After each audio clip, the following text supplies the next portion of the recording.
my name is Jennifer Matos. I'm the Executive Director of the Noah Webster House in West Hartford Historical Society, and I'm here to bring you the 8th edition of our Armchair Tour of West Hartford history. Today I'm bringing you our tour in the West Hill neighborhood of West Hartford, which truly is a little hidden gem up on a hill off of Farmington Avenue as we get closer to Prospect Avenue. This neighborhood goes back to the 19-teens and 1920s, but the story of the land goes back even farther. It goes back to a time when it was known as the Hamilton Farm. And the time in particular that I want to talk about is a time when it was called Vanderbilt Hill. So it gets its name Vanderbilt because a Vanderbilt Mansion once stood on these grounds. So the Commodore Vanderbilt, who was the patriarch of the Vanderbilt family, and of course we associate the Vanderbilt family with Newport, Rhode Island, he actually bought 15 acres of land here in West Hartford. He actually was brought to the Hartford area because he had a business in steamships, which came into Hartford. So he bought 15 acres of land here known as the Hamilton Farm for one of his sons. His son's name was Cornelius Jeremiah, and he was kind of the bad apple in the family. He was known as a youngster to lie and cheat to the point where his parents actually had him committed to an insane asylum at the age of 12. Later, as Cornelius Jeremiah tries to have a real job as a young man, he's constantly at odds with his gambling addiction. He's actually caught writing bad checks 30 times and is eventually again placed in an insane asylum to avoid legal prosecution in 1850 and 1855. So the Commodore buys this property in hopes of sending Cornelius Jeremiah to quiet little West Hartford and in hopes that he will calm down a bit. Well, Cornelius Jeremiah actually marries a local woman named Ellen Williams, and they actually live here on the Hamilton Farm.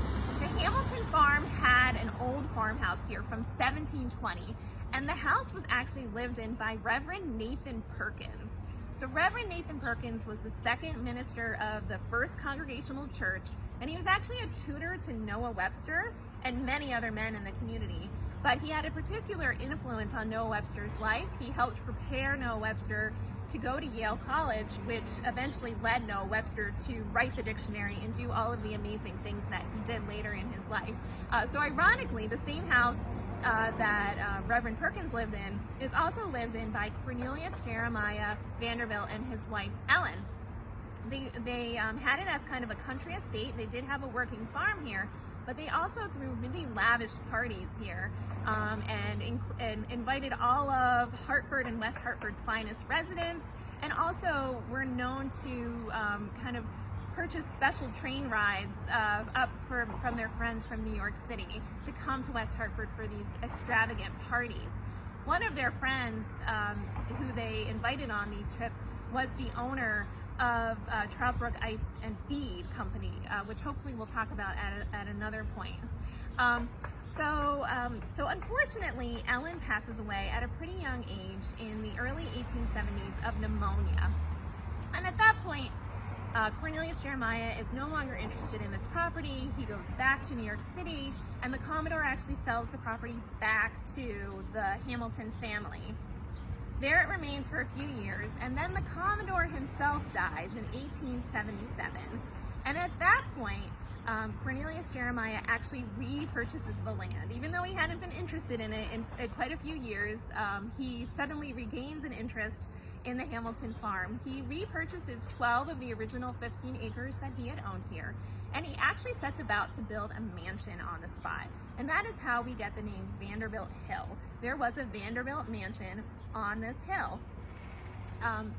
Vanderbilt has it designed by an architect. It's a beautiful, classically designed mansion. We do have images of this mansion that I will post along with this story so that you can marvel at its greatness. It had 27 rooms. It required a ton of coal per day to heat this mansion. And it was quite a spectacular thing for West Hartford to have at this time. Now, unfortunately for Cornelius Jeremiah, he never lives in the mansion. So he actually dies in 1882 in a New York City a hotel room before he's able to move into the West Hartford mansion and the mansion sits empty and eventually goes up to auction. So in 1883, the mansion is purchased by a man named Ira Dimmick. And Ira Dimmick is a silk manufacturer, very successful. He raises his 6 children here. One of his children is a daughter, Edith Dimmick, and Edith Dimmick is actually herself a very well-established artist who studied in New York City, and she eventually goes on to marry William Glackens, the famous American Impressionist. And in fact, there is a painting by William Glackens of the town of West Hartford from the viewpoint of the Vanderbilt Mansion in the collection of the Wadsworth Athenaeum. So it's a really neat connection here to this site. Well, after Ira and his wife die, the children inherit the property here, and they decide that it would be best to sell the mansion. And in fact, one of the brothers, Stanley Dimmick, actually purchases out the land from his siblings, and they decide to demolish the Vanderbilt Mansion and to turn this whole piece of land into a subdivision. And so that's exactly what happens. In 1918, the Vanderbilt Mansion is demolished and to make way for what would be known as West Hill development. And this was a very well-planned development. The houses are all from the 19-teens and 1920s, and architect designed very fine details, a lot of Tudor, a lot of English cottage style, a lot of colonial. And it is really just a beautiful, peaceful neighborhood, and really a hidden gem here in West Hartford. Well, the house that I'm standing in front of is 9 West Hill, and this was actually the first house that was built in the neighborhood, and this was owned by D. Hayes Murphy. And D. Hayes Murphy was one of the owners of Wire Mold, which was a really successful company in Elmwood, and in fact still exists today. It's known as LeGrand Wire Mold today. So there are about 12 acres of land here in this West Hill neighborhood. And at the time when Vanderbilts lived here, it was really known as Vanderbilt Hill.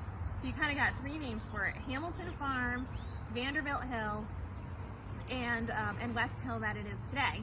One other thing I forgot to mention is that 1720 farmhouse that Nathan Perkins lived in was moved. It was not demolished. So that building still stands. It was moved down the hill onto Farmington Avenue, and today stands at 776 Farmington Avenue. I hope the next time you're driving down Farmington Avenue, you may see some columns. They're kind of these red stone columns that mark the 2 entrances to West Hill. And those were actually part of the original Vanderbilt Mansion, and in fact they are the only part of the Vanderbilt Mansion that still exists today. They are a great reminder of all of the interesting history West Hartford has to offer.